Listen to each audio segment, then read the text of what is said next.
Hello and welcome, Mansi, to the new mid. Thank you for being here. Thank you. Thank you for inviting me. I'm really honored. And I've listened to a lot of your podcasts. They are so informative. I did not know that Frederick had so many experts in so many different areas. So I want to thank you for all you are doing, and I'm honored to be here. Oh, well, thank you, Mansi, so much. And it's funny because I was telling you earlier, I did not realize how much is connected to our mouths with our health. Absolutely. Absolutely. And it's not just you, so many people. I try to educate daily. So that's very true. And that's why I'm so excited that you're on here today to let us know about our it's really important for our health to keep our mouths healthy. And there's so many different signs of what's going on in our health with we can find out from our mouths. But But of now course. that we're in midlife, it's kind of funny asking you this because you would think, we're in midlife, we should know how to brush our teeth and take care of our mouths. We were taught that as a young age. But could you give us some advice on how to keep our mouths clean? Yeah, of course. So that's a good question. That's where we should start. I always ask my patients, when I go for their hygiene examination, say, do you brush and floss regularly? And I would say about 80 to 90% will say, oh, I brush, but I slack on flossing. So what from that I understand is that they understand that the teeth need to be kept clean, but they probably don't have 100% understanding of why it is important, right? So I had a child patient just this past Friday, and his mom told me to give him a lecture because he thought he'd just get cavities and that's it. So brush and floss and keep them happy. Uh, but there are so many other reasons, right? So teeth are actually living organs. Each tooth is, right, just like any other organ, like your kidney, your brain, your lungs. Each tooth has its own blood supply, nerve supply, and lymphatic drainage. So we want to make sure that that blood, it's all a closed circuit. The same blood that goes to your teeth will go to your heart, your kidneys, your lungs, right? So it's very important to have healthy teeth and healthy oral tissues. Also, COVID has taught us how important the immunity is. So if you are letting plaque stick to your teeth, your body is going to fight it because it's loaded with bacteria and toxins. So your body will get the immunity work towards that plaque, and it cannot fight the virus. So it's really it keeps our immunity up if we keep our mouth healthy. So it is good for the whole body health, teeth health, oral tissue health, and bone health. And then also social reasons, right? I look at you, you're always smiling. If you're conscious about your smile, or if you had plaque stuck to your teeth, you may feel conscious, and other people may perceive you as unhappy person, right? So they may not want to connect with you. So all these reasons are good enough reasons to keep your mouth healthy. If you are just brushing, the brush will touch 3 surfaces of the teeth that it can clean, but we have 5 surfaces that need to be clean. So the other 2 surfaces are in between teeth where the brush just cannot go, right? So it's really important to floss. Brush and floss do the same thing, which is they remove the plaque and food. If you're not flossing at least twice daily, then you're missing out on 35% of teeth surfaces, which is huge. And yeah, that's where cavities and gum infection and all that start. So my advice would be to brush at least twice. If you can do after lunch immediately, it will be good because, once we eat foods or drink something, the pH in the mouth drops and we become more prone to getting cavities, but at least twice. Good technique is really important. You want to make sure you are touching each tooth, all the surfaces that you can clean. Good quality floss is important. So our whole team just recently changed to a thicker floss, and the difference is amazing. Oh, Maybe really? A different type of floss. So, what is a good floss? Am I allowed to say the brand names? I am a big fan. They are not Sure. paying for anything. No. So we just started using Cocoa Floss, and we have made it available in our office. It is toxin free, it is infused with coconut oil, and it is thicker. Okay. It's just amazing. I use it daily. I have my children are using it, my entire team is using it, and our patients have started using it. Oh, that's great. Can you also get it because a lot of our listeners are not just in Frederick, they're actually around the world. So is Cocoa Floss something you could get on Amazon or another online as well? I mean, we could put a link possibly to where we could get it. Yeah, I can try. I'm pretty sure they do sell it online. Of course they Okay. do. They do have a good Instagram page. Um, Okay. so that could be a good source to Okay, find out. great. You know, I wanted to ask you the difference between an electric toothbrush and just a regular brush. Is Yeah, there a difference and do you have a preference? yes, absolutely. Big difference. So, regular brush, I used it for years, right? But then in dental school, when I joined the dental school, our dean actually took time to explain all the dental students what technique should be used. So, we are trained to use the manual brush. So my point is that if you are really wanting to use the manual brush, then you want to know exactly how to brush. If you are using the horizontal technique like that, you are going to irritate your gums and you may see gum recession, plus you are not getting full benefit of brushing. The goal is to remove the plaque completely. So compare that to the electric toothbrush. It has built-in vibrations and built-in movement. So you don't have to think how to move the brush. The plaque that forms, think of it as a network, right? It's like a netting on the teeth. It's really sticky. So those vibrations will break that down. Some electric toothbrushes have light inside. So if you're putting too much pressure on it, on your teeth, then you will get a red light. So that alerts you that don't put too much pressure on your teeth. Some connect to your phone and it kind of measures for how long you're brushing, how your technique is. So I'm a big fan of electric toothbrush. Make sure it is a good quality brush because the vibration, strength of vibration should be well researched.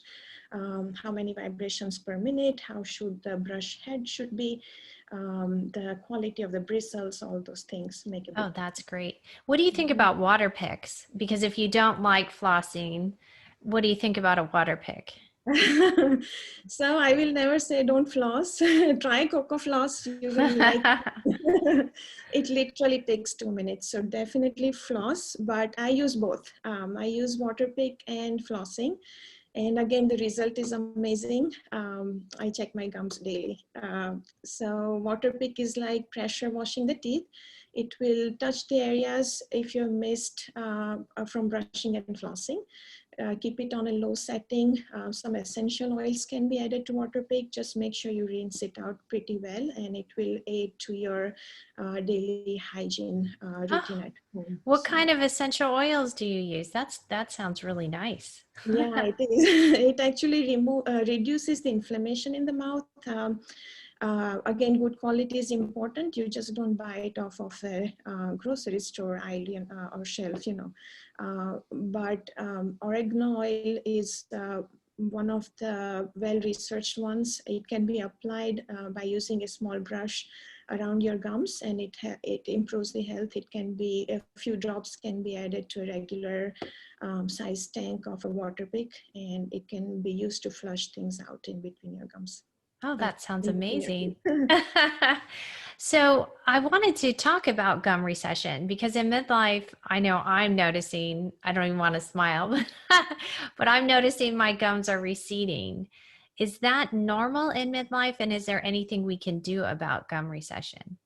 Good question. So, it could be related to age, but basically, there are different structures in the mouth. There's teeth, then there's bone, and then the bone is covered by the gums, right? So as long as the bone level is high up, the gums will not recede, right? So if your gums are receding, that would mean that you are losing the underlying bone, and you want to find out, why am I losing the bone, right? So it could be some kind of parafunctional activities like clenching or grinding. If that is happening, then why are you clenching or grinding? So it could be because of sleep apnea. Maybe your tongue is edematous and you are, it's falling back when you're sleeping. Maybe your jaw is not grown properly, and maybe that's why you are having issues. So that's one of the reasons. Brushing technique is important. Sometimes vitamin D and vitamin K deficiency would lead to bone loss, and then it would lead to gum recession. Gum infection is another cause. If you have like tartar built under the gums, it acts like a splinter, and it will really irritate the bone inside the gums, and the bone will start to shy away. So many reasons. Well, it's interesting that you bring up vitamin D and vitamin K because I keep hearing a lot of people talk about the deficiency of vitamin, especially D. But Mhm. what's interesting is talking about nutrition. Mhm. So, I'd love to talk a little bit about nutrition for our teeth health. And also, I was wondering, does is dental care important to our gut health and our brain health? Very good questions. And this could be a podcast topic on its own. But I will tell you a few things. I've been actually really interested in nutrition. I have personally struggled with weight loss for a long time. So that is one of the reasons. And then I see people's teeth all the time. And I'm someone who tries to find out, why is it happening. So nutrition obviously is, one of the main things. I always say that what is good for your teeth is good for your body, and vice versa. What is good for your body is good for your teeth. So omega-3s, complex carbs, plant nutrition, all will reduce the inflammation, cavity formation, and improvement. There will be an improvement in general health. Minerals like zinc, magnesium, selenium, boron are important for bone health. You mentioned vitamin D. The lack of vitamin D is related to oral cancer, periodontal disease, bone degeneration risk. It is a risk, and it causes progression of cavities. Um, it also helps reduce the IBS, the irritable bowel syndrome. So really important. Vitamin K, we get it from green leafy vegetables, and it is really important, especially when we are talking about postmenopausal women. Osteoporosis is really common, right? Because of estrogen levels go down.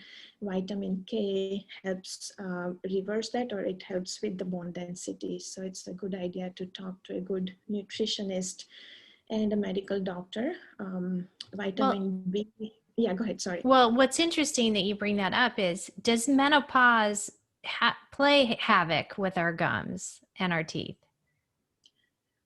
If you are living, yes, because there are estrogen receptors in your gum and in your mouth tissue, the skin inside the mouth. So it has a direct effect on it. So dry mouth, burning mouth syndrome, more susceptibility to periodontal disease. The saliva goes down, so the mouth feels dry, which makes the mouth more prone to cavities because saliva has its own antimicrobial properties.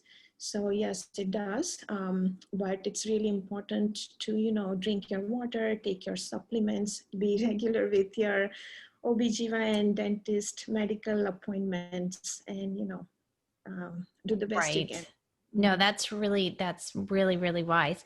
I was also wondering, you talked a little bit about TMJ. You talked about the jaw.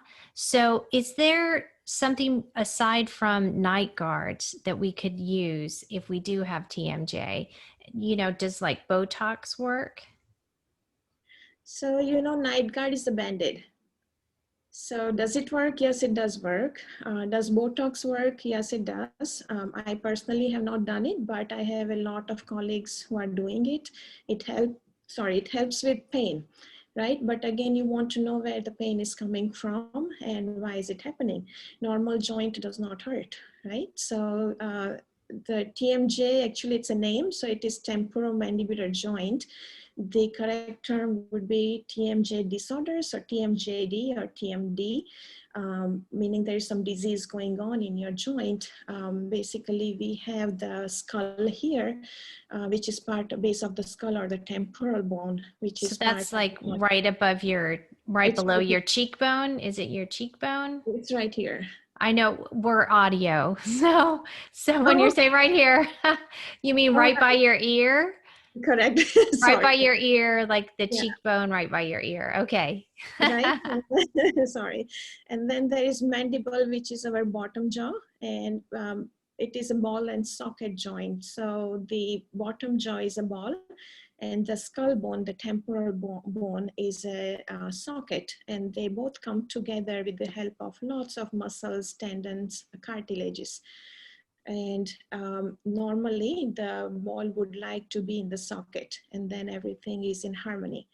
But if that is altered for some reason, like if someone clenches or grinds their teeth, let's say their tooth height used to be 7 millimeters and now it's ground down to 5, to be able to chew food, you need to bring the jaw forward and continue to work to eat, right? So all the muscles get tired and the joint is displaced from its happy position. It has to move forward. So all those things need to be checked. Just by putting a Band-Aid, it will relieve the symptoms, but it's not really curing it. So Same you thing. gotta, yeah, you need to have somebody look at it and figure out what's going on ultimately. Yep, correct. Mhm. So the other thing I wanted to ask you, we were talking about, is you can tell a lot by a person's tongue. Now, I Right. know you're not a physician, but what should we think about? What should we ask our dentist, and what can you tell by a person's tongue? A lot. So we dentists, we call ourselves oral physicians. So there are different philosophies, right? So there is, I'm from India, so I'm quite aware about the Eastern philosophy. And then there's Western, and both work. So I mentioned vitamin D deficiency. If you have that, you will get ulcers on your tongue. If you have fissures on your tongue, that could suggest some liver changes, things like that.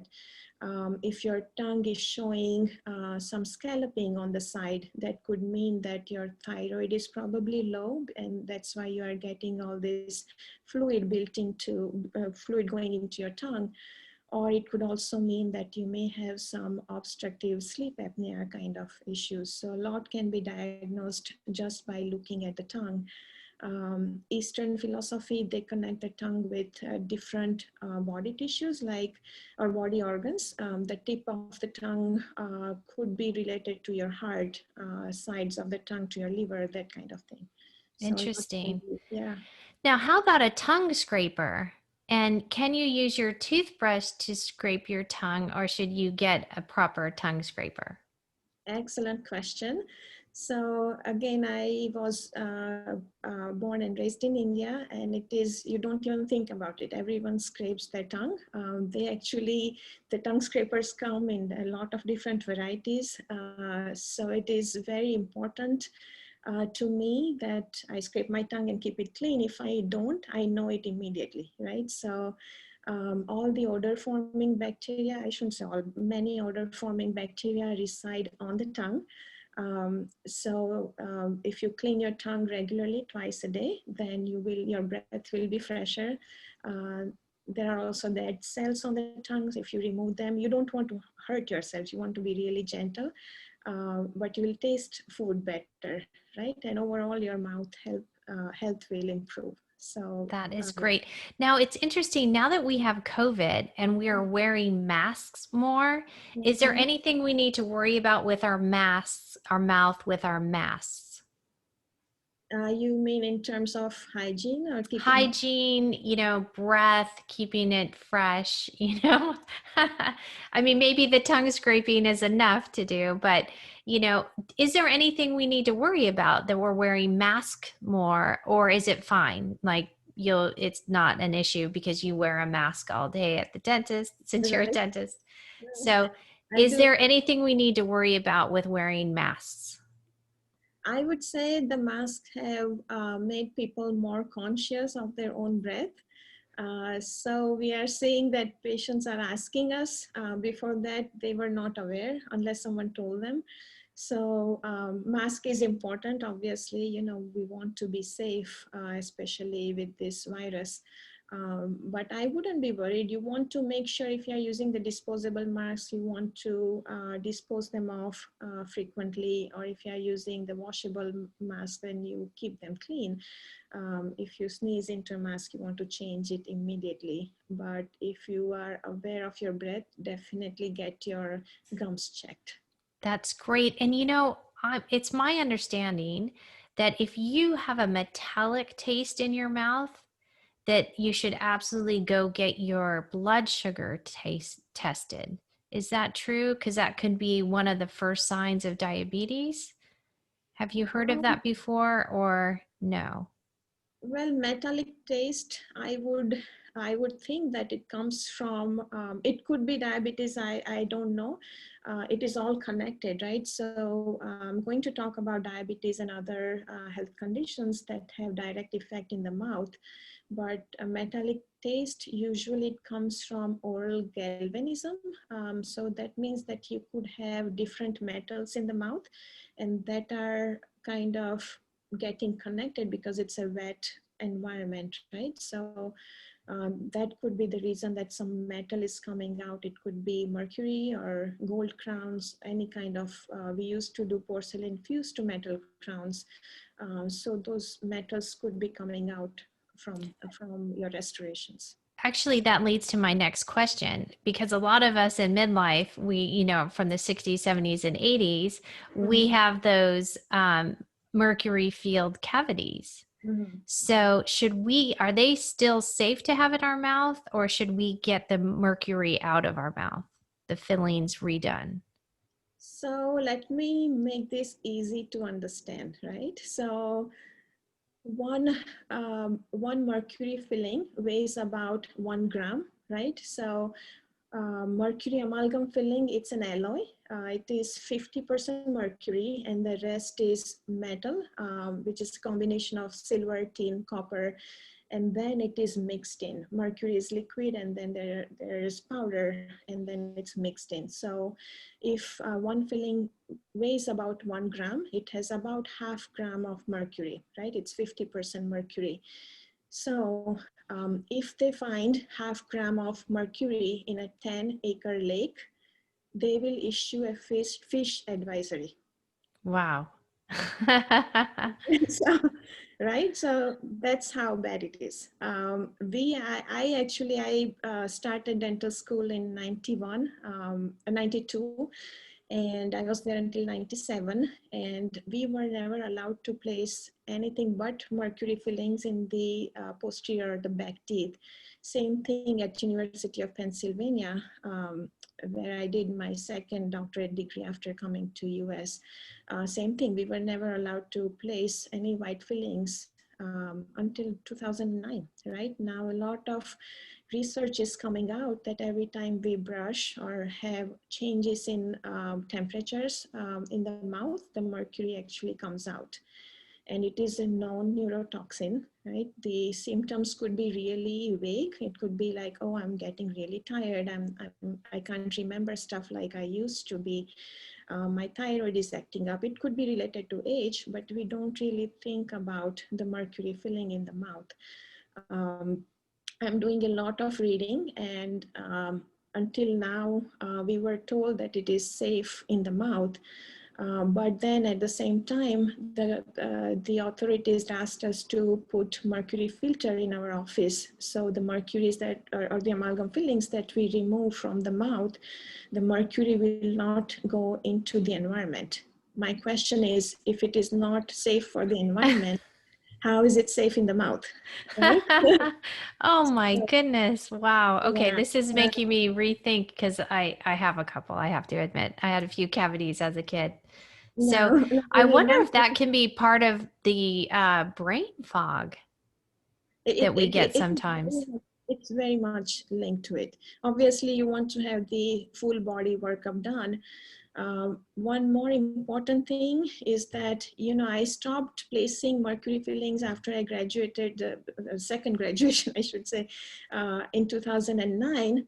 But um, but we were mercury free. We were not mercury safe, right? So now we are certified to be to remove the mercury filling safely.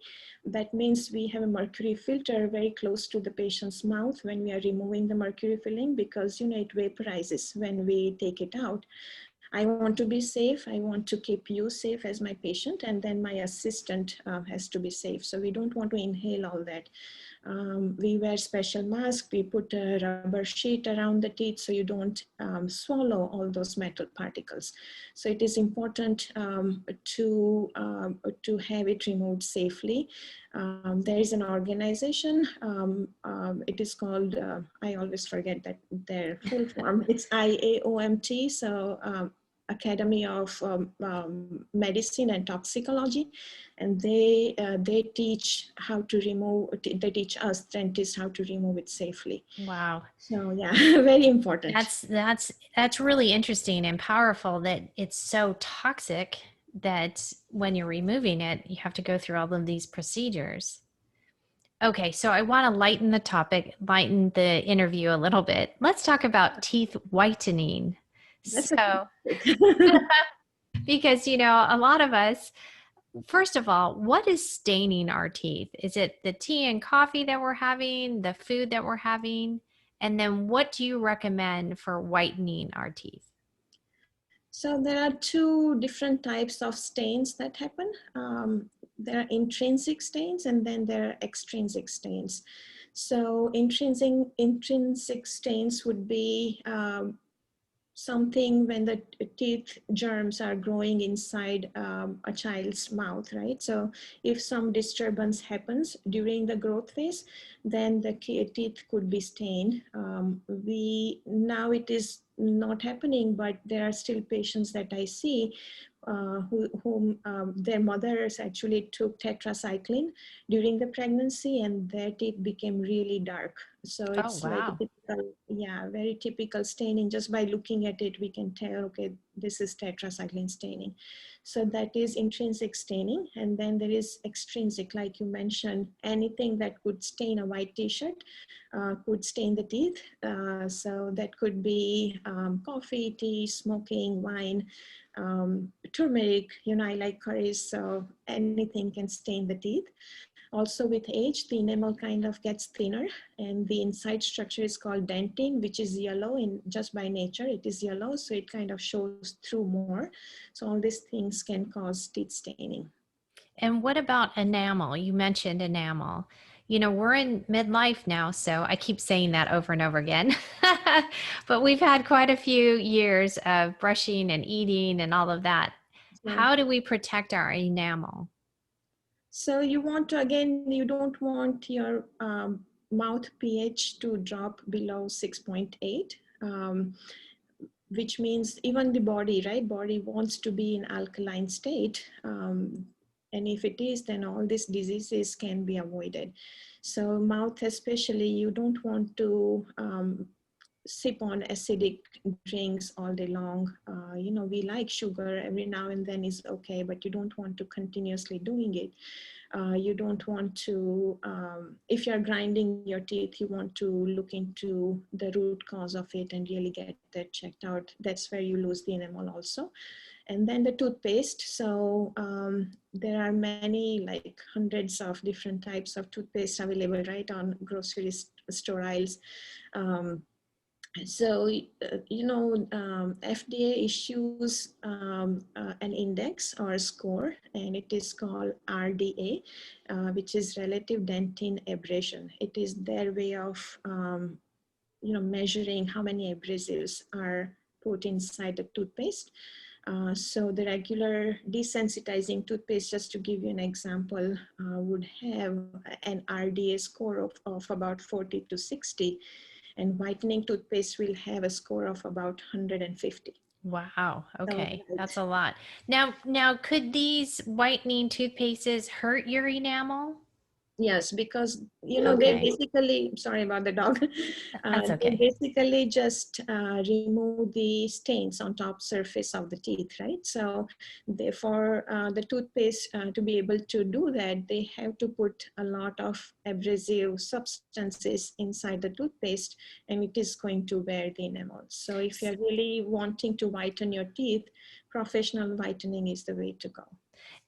But if you do use whitening toothpaste, you should maybe use regular toothpaste as well, like not use it every single day, because it sounds like that could wear down your enamel.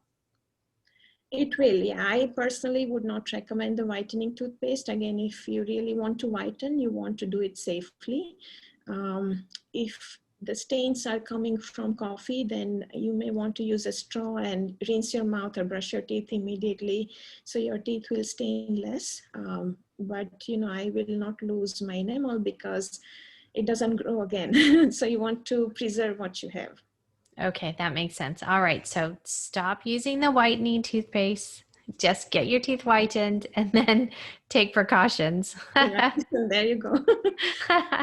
So now this is not a favorite topic, but very important. People are wondering, why do insurance companies not consider the mouth as part of the body? I wish I had an answer. I'm personally in touch with hundreds of dentists. We have groups, and this question comes up, if not every day, every other day. So we wonder also. Basically, you want to ask, are they doing this because they care for your health, or is it just a business? Right? Okay. You will get that Mhm. answer. Um, as far as us dentists are concerned, like my office, we are in network with most PPOs. But if you think about it, if you are working somewhere, if you are doing your job, and if they tell you that I'm going to pay you 35 to 40% less, how would you like it, right? So that's what they are doing to us also as dentists. And unfortunately, people then try to make shortcuts because it is very difficult to provide quality care when the Right. insurances want to have their opinion into everything. So basically, it's important to know where you are headed, what is important to you. If it is health, then keep that in focus. Yes, it gets really, really expensive. Dental treatment is expensive, but then focus on prevention also, whatever you can do that's in your hands. Um, Right, right. No, yeah, that's good. That's really good to know. Now, I wanted to ask you, what um oh my gosh, I'm drawing a blank just for a second. I'm so sorry. that's okay. Talking about dental health, Mhm. are there certain diseases that you can prevent by having good dental health, or that you kind of are being aware of because of your dental health? We had Like, sort of mentioned like diabetes. Are yeah, there, so cancers and I would say most systemic diseases like diabetes, high blood pressure, cancer would have oral implications. So, if you're talking about diabetes, that means your blood sugar level is high, right? So that means that your body cannot fight infection, and you are really prone to having gum infection, which is inflammation, right? So, and your saliva will have increased sugar, which will make you more prone to cavities. So that is diabetes. Now, there is a direct link between diabetes and gum infection. If you have gum infection, your blood sugar level is not going to be stable, and vice versa is also true. If you have diabetes, you're more prone to gum infection. Now, any kind of inflammation in the body is not good. That will cause a lot of chemical reactions inside the body, right? And because of that, you may start forming plaques inside your arteries, which can cause heart disease. So gum infection is a single most independent factor that can lead to heart disease. So it's all connected. Wow, that is fascinating. That is a huge proponent to make sure you take care of your gums and your Yeah, and teeth. it was flossing and regular dental visits. Right. Well, But, speaking of yeah. regular dental visits, now that it's COVID, can you tell us? I mean, some of us might be a little worried to go to a dental office. What kind of precautions are you taking, and how can us patients feel safe going to the dentist? I would say so during COVID, because we had to close the office for 2 months. I came into contact with local dentist in the US and globally. We are a big group of 100,000 plus dentists, right? And I would say all of us put our minds together, continuously read scientific research, CDC guidelines. So I would say most of us, if not all, are really trying hard to keep ourselves, our patients, our team safe. I would say my dental office is the safest place on earth. I could be biased, but we are really trying hard. So if you had to pick between your dental health and being afraid, I would not be too worried. You can always ask how your dental office is doing, but I'm pretty sure they are doing everything that they can. You asked what precautions we are taking in my office. So we had to change some things for better, and we already have many things in place. So starting with the front, when you book your appointment, we go over your COVID questionnaire, make sure you have not had any symptoms. When you arrive at the office, you call our receptionist, we open the door for you, we take your temperature, we sanitize your hands, all the paperwork is done online, right? And then we don't overbook. I never have actually. So my assistant is, the hygienist, they are ready to take you to the back. If you must wait for a child or something, then we follow social distancing guidelines. Our front office team, they are continuously cleaning the knobs and all the surfaces that are touched. We have 3 different types of air filters in the office. We have filters in the front, then in the operatory, we have 2 different types. One is actually a mercury filter, but it's placed very close to your mouth when I'm working. So it's like a vacuum cleaner, right? So it absorbs all the aerosols that are happening. And then we have another filter, it's called surgically clean air. It has 6 filters inside, and it filters the virus particle as small as coronavirus. Plus it has UV light inside. We also ask our patients to rinse before treatment, and it actually kills the virus, so the air stays clean.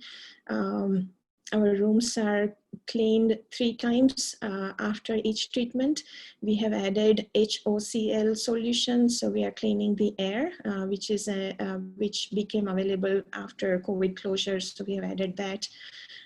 We are in full PPE. So Wow. yeah, a lot. Well, it sounds like you guys have really Yeah, done a lot.